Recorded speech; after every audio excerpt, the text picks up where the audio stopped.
না বন্ধুরা, রান্না করবো চিকেন আসছে। তা দেখো যথারীতি পেঁয়াজগুলো ভাজছি। আর তোমরা তো সবাই জানো কে কীরকম রান্না করো, সবই মশলা সবারই এক, 19 আর 20। তবে আজকে একটু আবার কাজু বাদাম দিলাম। আমার ছেলে আবার কদিন ধরে খুব বায়না, মানে ও হলো এক এক সময় ওর এক এক রকম জিভের রুচি বোধ আসে। এখন আবার কিছুদিন ধরে মাংস মানেই কাজু বাদাম বাটা দিতেই হয়। ঠিক আছে, অসুবিধা নেই, দেরি সেই রান্না তো করতেই হয়, সব মশলা করতে হয়, আর দুটো কাজু দিতে আর কি প্রবলেম। তো যাই হোক, সেটা বলছি না। আজকে ভাইফোঁটা, বিশেষ করে আমরা যেই অঞ্চলের মানুষ, বরিশাল জেলার, সেই অঞ্চলে ভাইফোঁটাটা সেইভাবে প্রচলিত ছিল না আমাদের সময়। মানে আমাদের ঘরেও নিয়ম নেই, কিন্তু হলেও যাই হোক, আজকে ভাই বোনদের সবার মেলবন্ধনের একটা দিন।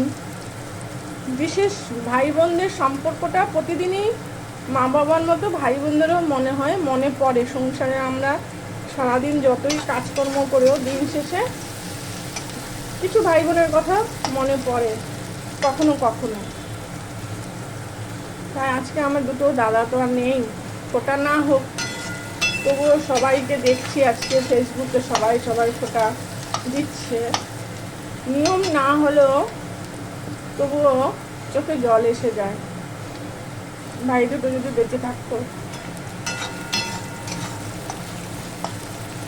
দুটো দাদাই অকালে চলে গেছে।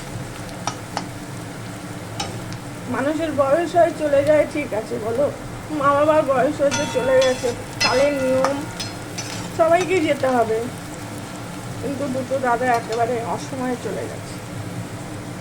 তোমাদের সাথে একটু শেয়ার করছি, কিছু মনে করো না, খুব কষ্ট হয়।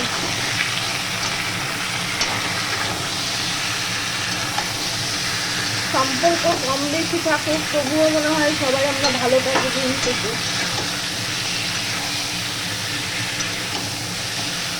তাই না বলো বন্ধুরা, কথাটা ঠিক বলেছি তো?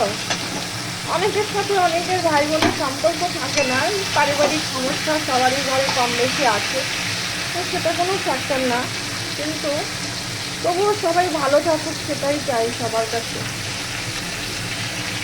তবুও তো মনে করবো যে হ্যাঁ আছে, সবাই আমরা ভালো আছি দাদারা।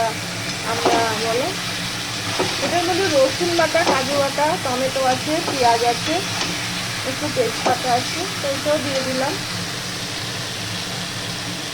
তোমাদের সাথে কথা বলতে বলতে আমার চোখে জল এসে গেল বন্ধুরা। দাদা ভাই বোন সবার কথাই মনে পড়ে বলো, সবার প্রত্যেকেরই মনে পড়ে। কেন, ছোটোবেলায় একসাথে বড় হওয়া, খেলার সাথী, ঝগড়ার সাথী, সবাই খুব ভালোবাসার জিনিস, সবারই মনে পড়ে ভাই বোন। ঠিক আছে, রাখি বন্ধুরা, রান্নাটা করি তাহলে। অনেক কথা বলে ফেললাম আজকে তোমাদের সাথে।